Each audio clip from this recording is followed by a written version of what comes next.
Hi, I'm April from SWART Today, and welcome to Coffee with the Candidates. With the primaries fast approaching, we at SWART Today thought it would be beneficial for you, the viewers, and voters to get to know some of your candidates.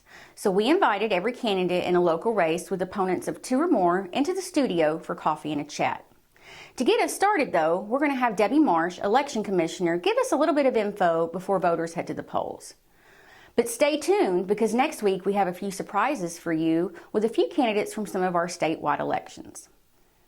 Thank you for joining us, and we hope you enjoy Coffee with the Candidates.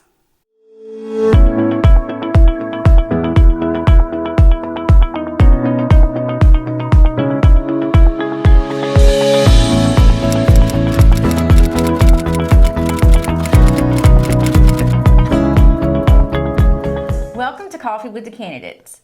Before you begin meeting your local candidates, we thought it would be good to bring in one of our 3 election commissioners for Hempstead County. And so who I have here with me today is Debbie Marsh. Thank you for being here.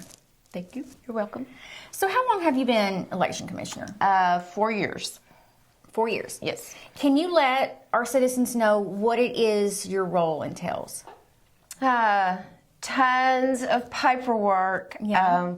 Of course, we actually develop the ballots. Okay. We actually code them by the precincts. Okay. The ballot stall. We move the machines all over the county, Yeah. and we have tons of state paperwork that we have to do. So you stay very busy around election time. Yes. A couple of months before, and then you've got a month after. Yeah. And so, yeah. Okay. Well, just to let voters know, when can you let us know a little bit about voting times, when to register to vote? Okay. Usually,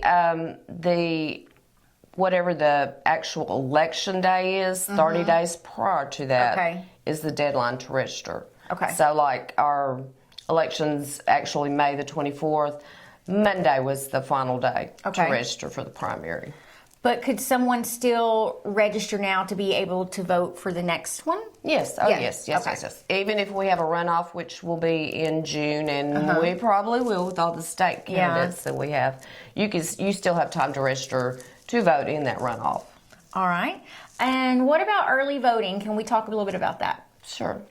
Early voting will start May the 9th, and it will run through May the 23rd. Okay. And it's going to be on the 2nd floor in the conference room at our brand new courthouse. Oh. Yeah, so it's going to be nice. The times will be from 8 to 6, Monday through Friday. And on Saturday, it will be 10 to 4. Okay. So. All right.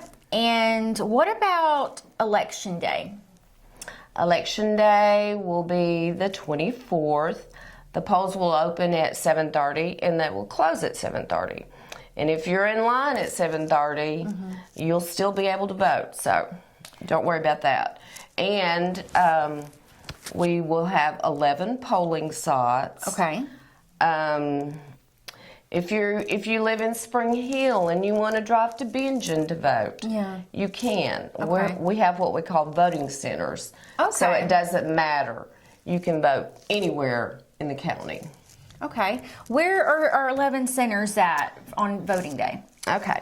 First of all, we have the Word of Faith Church in Blevins. Okay. Then we have Bingen Community Center. Okay. We have the McCaskill Community Center, the Ozan Fire Department, the Washington Fire Department, Patmos Fire Department, Spring Hill Fire Department, the Fulton Community Center, and did I name all of them? Crossroads Fire Department, and the Saratoga School. Okay. I think that's all of them. Did you say Coliseum?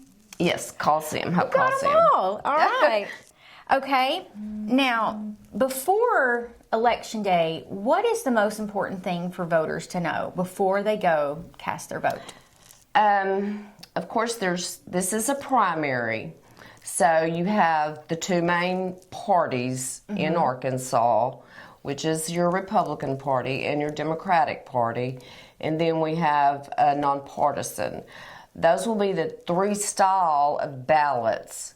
And every voter will choose which style they want to vote. Okay. So, I mean, that's entirely up to them. We will have samples of all the ballots. Those stalls, they will be printed and given to the media. Okay. Next week, the big ad will come out, and then the actual week before the actual election day. So voters can see what candidates are on which ballot. Okay, they'll know ahead of time. So they'll know, right. And also, of course, this is a state election, your county, all the school boards, millage, and any school board members running. Okay. Those will be on the ballots too. Now, why is it important that people know when they walk in, they have to pick a certain ballot?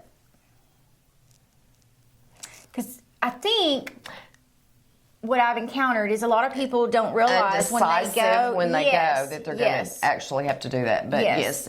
And I mean, there will be ballots at all the tables and stuff, you know, so as you get to the table and they're signing you in and all that, you can glance and see, okay, I want this one. Okay. Because I want to vote for this person. Yeah. Or I want to vote in this race. So. Gotcha. So they need to know that going in because... And that's why we run the ads and stuff in the paper, in the media. That way, good. you know, that way they know ahead of time. They know ahead, right. And there's no major amendments or anything this time. So there's no major reading that they'll have to do. All right. When it comes time for voters to cast their votes, what do they need to bring with them or do that day? Okay. First of all, I'm going to tell them something not to do. Okay. Do not wear anything political. Don't advertise anything. I mean, we're talking hats, T-shirts. No political material or anything like that is allowed in a voting center. So don't be offended if you wear a hat in and someone asks you to take it off or turn it around, because our workers are instructed to do that. Yeah. So, but anyway, the first thing the election workers will ask a voter, they will ask them to state their name and their address. And then they will look you up in the poll book, and then they will ask you for a photo ID. Okay. That is a state Arkansas requirement. You must show a photo ID. Most people show their driver's license. But, I mean, there's other forms that are acceptable, like a state-issued ID as long as it has your photo on it. A college student, if they have a photo ID from the college, that works too. Okay. So, but that's about it. And then they pick their ballot and they're good to go. Well, back to you can't wear any political hats, shirts. Is that a law? Yes. Okay. Yes. And that's actually called electioneering, and you're not supposed to do that. Because candidates can't campaign? Nope. They have to be within... So it looks like it's somebody campaigning? Yes. Okay. They have to be anyone that... someone running for office or somebody that's campaigning for a candidate cannot be within 100 feet of the voting. So even if someone's just wearing a hat, it'll look like they're campaigning for a candidate at the polls. And most people, you don't have that issue, but every once in a while you'll have somebody that'll... Okay. And they may not know. Hey, I got this cool free hat. I'm going to wear it today, and, not supposed to. Right. Okay, I see. Yep. Debbie, why is it important for people to know which ballot a person's on, whether it's Republican, Democratic, things like that? I'm sure a lot of people have certain candidates they want to vote for, and the way that candidate's name appears or on which ballot they appear is based on how the candidate filed. Okay. The candidate, when they filed to enter a race, if they filed as a Republican, their name's going to be on the Republican ballot. Okay. It won't be on the Democratic ballot in the primary. Yes. So it depends on how the person filed to run, basically. Okay. So people need to know if, say, you have an office and both candidates are Democratic. Correct. but you have a Republican ballot, you're not going to get to vote for These those two two candidates, right? Because this is the primary, and Right. that's okay. Yeah, so like the primary, basically, you have the two parties, and the Republican picks their winners, the Democrats pick their winners. Then those two individuals move to the general election. Okay. And then you have one ballot, and everybody decides, Yeah. you know, which one wins. I think that was a good explanation. Just kind of let people know what is the purpose of the primaries. Right. Is there anything else you think people need to know before it's time to vote?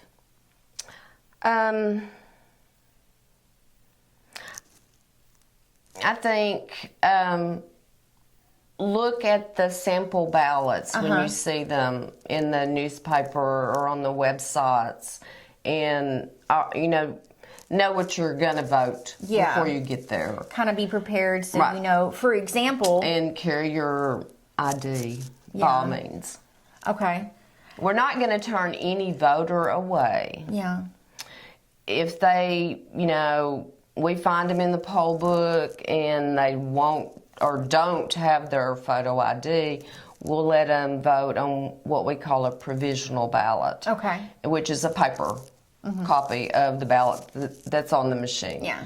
And then they will have until Monday after the election to bring their photo ID to the courthouse and show it to us. Oh, okay. So That's good information. They get a second chance. That's good information. Well, we appreciate you so much being with us today, Debbie. Thank you. Thank you for coming in. And that's all for this segment of Coffee with the Candidates.